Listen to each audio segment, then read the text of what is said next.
يا محمد رمضان انت قلت انا ما بفكش، انا ما بلبسش سنتينات، انا بفك سنتينات. كده بتتكلم عن امك او مراتك المحترمه اخت حماده. مراتك محترمه بلاش تدخلها في جمله مش مفيده بدل ما تتهزق. كلام واضح؟ بتفك سنتينات مين؟ ما تقول لنا لامك، ما انت ما عندكش الا امك واختك ومراتك. لان الستات المحترمات النضاف اللي بيستحموا قرفانين من ريحتك.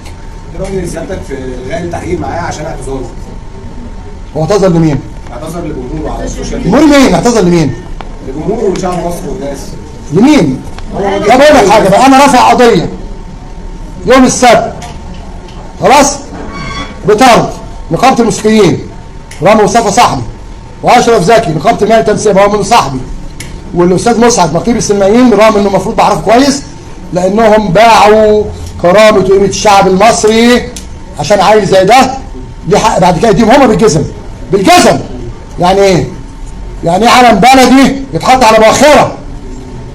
انا ماليش دعوه كان لابس ايه، انا ليا دعوه بالحركه اللي بتعملها اي مره لما شطوره. الحركه دي ها اللي تحت سويته. وبعدين يجي كده بيقول لك ايه؟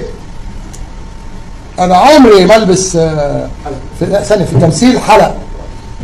لا ثانيه واحده. ولا البس السنتيان في التمثيل. هو عايز بيتريق على مين؟ عادل امام اللي سيدك.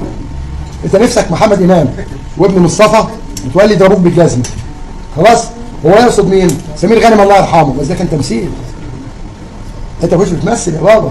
انت اللي لبسته في الحقيقه يا حبيبي. انت يا حبيبي اللي لبست الكلام ده كله.